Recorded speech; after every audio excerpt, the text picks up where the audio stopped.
जुल्म अल्लाह कभी माफ नहीं करता अगर आपने किसी पर किया, जब तक कि वो माफ ना करे।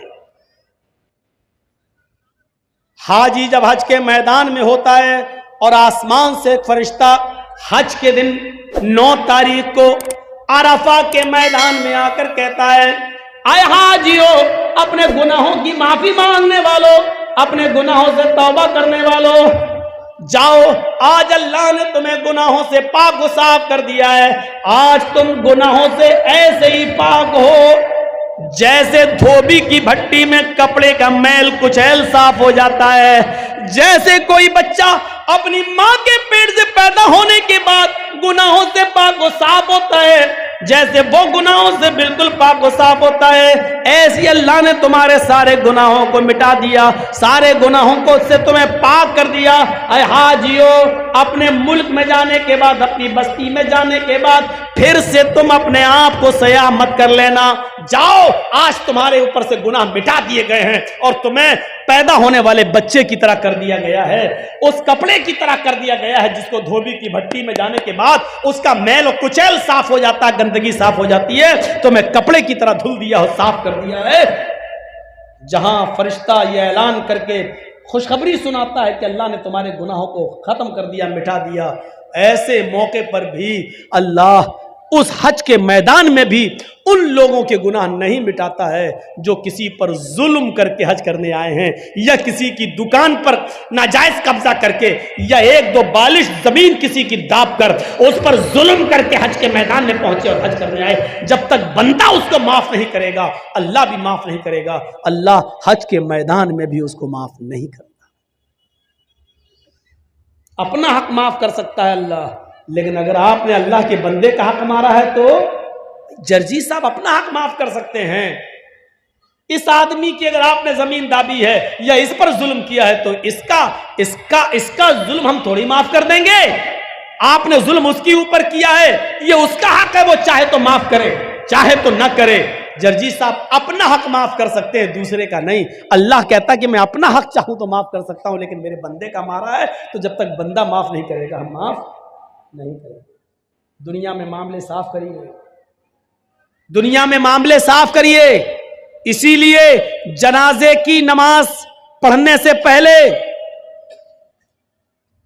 पढ़ाने से पहले यह पूछ लेना चाहिए कि जिस आदमी का जनाजा मैं पढ़ाने जा रहा हूं उस मरने वाले पर किसी का कोई हक तो नहीं है।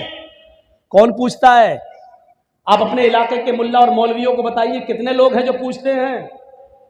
इसके बिना जनाजा है ही नहीं, लेकिन बताइए कितने लोग पूछते हैं।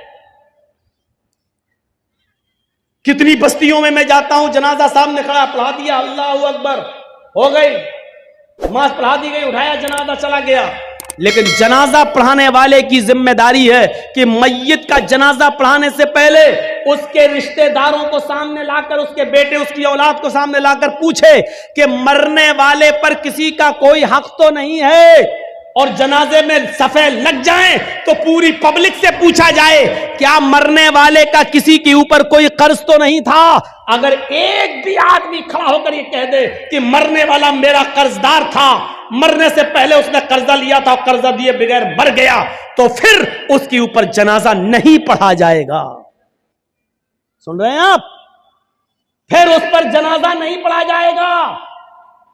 फिर उसके घर का कोई आदमी खड़ा होकर, उसका बेटा या उसका भाई खड़ा होकर यह कहेगा कि अपने बाप का कर्जा मैं अदा करूंगा। जब बेटा या घर का कोई वारिस ये कहे कि मैं इस मय्यत का कर्जा मैं अदा कर दूंगा, इतना इतना रुपया तुम्हारा कर्जा मैं दे दूंगा, जब इस बात की गारंटी जब कोई लेगा तब उसका जनाजा पढ़ा जाएगा। आप समझ रहे हैं कितना बड़ा मामला है ये बंदों का मामला। एक आदमी मर गया, दुनिया से चला गया, उसके साथ उसकी नेकियों का दरवाजा भी बंद हो गया, लेकिन इसके बावजूद मेरे भाइयों उसका जनाजा पढ़ाने से पहले पूछा जाएगा क्या इसके ऊपर किसी का कर्ज तो नहीं था, कोई मामला तो नहीं था। और अगर निकल गया तो उसका जनाजा नहीं पढ़ाया जाएगा जब तक कि उसके रिश्तेदार ये ना कहें कि इसका कर्जा या इसका मामला मैं अदा कर दूंगा। मेरे प्यारे साथियों, जरा तसव्वुर कीजिए,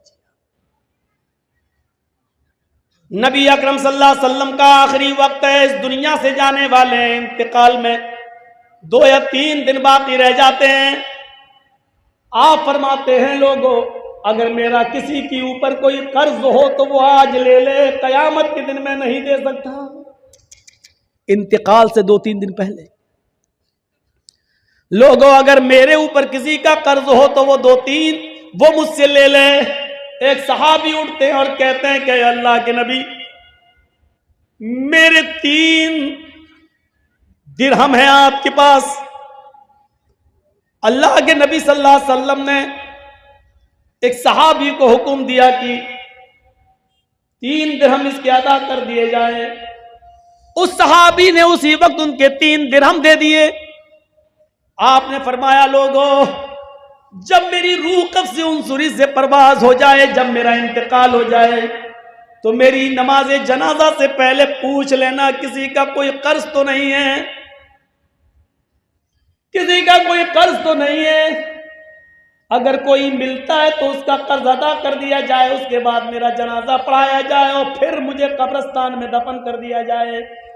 मुझे गौर कीजिए मेरे भाइयों, ये वो हस्ती कह रही है जिसके लिए हम मकाम महमूद की दुआ करते हैं हर नमाज के, हर अज़ान के बाद। और इसका हाल ये हुआ कि अल्लाह के नबी सल्लल्लाहु अलैहि वसल्लम का जब इंतकाल हुआ तो पूछा गया कोई कर्ज तो नहीं था। जवाब कहीं से नहीं मिला। सबसे पहले अबू बकर सिद्दीक ने आपकी नमाज जनाजा पढ़ी, फिर उमर फारूक ने नमाज जनाजा पढ़ी, फिर उस्मान गनी ने नमाज जनाजा पढ़ी, फिर हजरत अली ने पढ़ी। मसला याद रखना, अल्लाह के रसूल की नमाज जनाजा जमात के साथ नहीं हुई।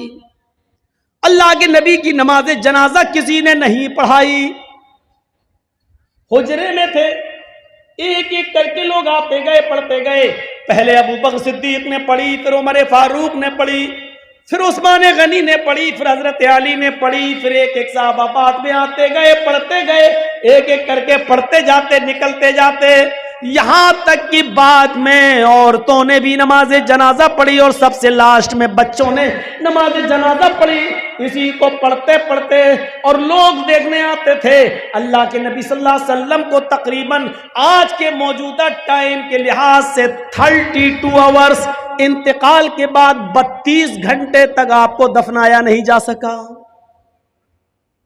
32 घंटे तक आपको दफनाया नहीं जा सका। और उसके बाद जब आपको दफना दिया गया, मिट्टी आपकी हो जाती है, तो हजरत अबू बकर सिद्दीक जब तक खलीफा रहे ऐलान करते रहे लोगों, अगर नबी अकरम सल्लल्लाहु अलैहि वसल्लम का कर्ज किसी के ऊपर हो तो वो मुझसे ले ले। लेकिन अबू बकर सिद्दीक 2 साल तक खलीफा रहे, 2 साल तक बराबर ऐलान किया, लेकिन कोई नहीं आया। फिर हजरत उमर फारूक का जमाना आया। हजरत उमर फारूक के पूरे 10 साल तक ऐलान होता रहा, अगर नबी अकरम का कर्ज किसी के ऊपर हो, अगर किसी ने नबी को कर्ज दिया हो और उसका कर्ज बाकी हो तो वो उमर से आकर ले ले। हजरत उमर फारूक के 10 साल की खिलाफत में भी कोई कर्जा लेने नहीं आया। हजरत उस्मान गनी का जब जमाना आया तो 12 साल तक ऐलान किया जाता रहा, अगर नबी अकरम ने किसी से कर्ज लिया है तो वो आकर मुझसे कर्ज ले ले, मैं नबी का कर्ज देने के लिए तैयार हूं। लेकिन 12 साल तक उस्मान गनी के जमाने में भी कोई कर्ज लेने नहीं आया। जरा अंदाजा लगाइए कि कर्जे का मामला कितना भयानक होता है। अल्लाह के नबी सल्लल्लाहु अलैहि वसल्लम अपने इंतकाल से पहले खुद ऐलान कर रहे हैं, अगर किसी का कर्ज मेरे ऊपर है तो ले ले। एक उठते हैं और कहते हैं कि मेरे 3 दिरहम में आपने दिलवा दिए, फिर कोई नहीं मिला। अबू बकर सिद्दीक ने 2 साल तक ऐलान किया लेकिन कोई नहीं मिला। उमर फारूक ने 10 साल तक ऐलान किया लेकिन कोई नहीं मिला। उस्मान गनी भी कहते रहे कि नबी का कर्ज किसी के ऊपर हो तो मुझसे ले ले, लेकिन 12 साल तक किसी ने कोई कर्ज नहीं मांगा। गौर करो कि कर्ज का मामला कितना भयानक होता है, क्योंकि कर्जदार आदमी की रूह लटकती रहती है जमीन और आसमान के बीच में। मेरे प्यारे साथियों, जब तक उसका कर्जा अदा न कर दिया जाए, मेरे भाइयों, ये मामला बड़ा अजीब व गरीब रहता है। आइए इस मामले को समझने की कोशिश कीजिए। हुकूकुल्लाह, अल्लाह माफ कर सकता अपना हक, लेकिन बंदे का हक माफ नहीं करेगा। अगर किसी ने किसी से कर्ज लिया है तो पहली फुर्सत में कर्ज अदा कर दे, पहली फुर्सत में कर्ज अदा कर दे, क्योंकि नमाजें बेकार हो जाती हैं, रोजे बेकार हो जाते हैं, हज बेकार हो जाता है। हज इसीलिए फरमाया कि कर्जा लेकर हज जैसी इबादत भी आप करने नहीं जा सकते। कर्जा लेकर कुर्बानी आप कर सकते हैं, लेकिन एक वादा कीजिए, कर्जा जिस आदमी से ले रहे हैं उससे वादा कीजिए कि 1 महीने में मैं आपका कर्जा दे दूंगा, आप मुझे 12,000 15,000 रुपए बतौर कर्ज दे दीजिए ताकि हमें खस्सी ले लें और कुर्बानी कर दें। कर्जा लेकर कुर्बानी की जा सकती है, लेकिन अगर आपको यह अंदेशा हो कि हम उसका कर्जा अदा नहीं कर पाएंगे तो फिर कर्जा लेकर कुर्बानी करना भी आपके लिए जायज नहीं है।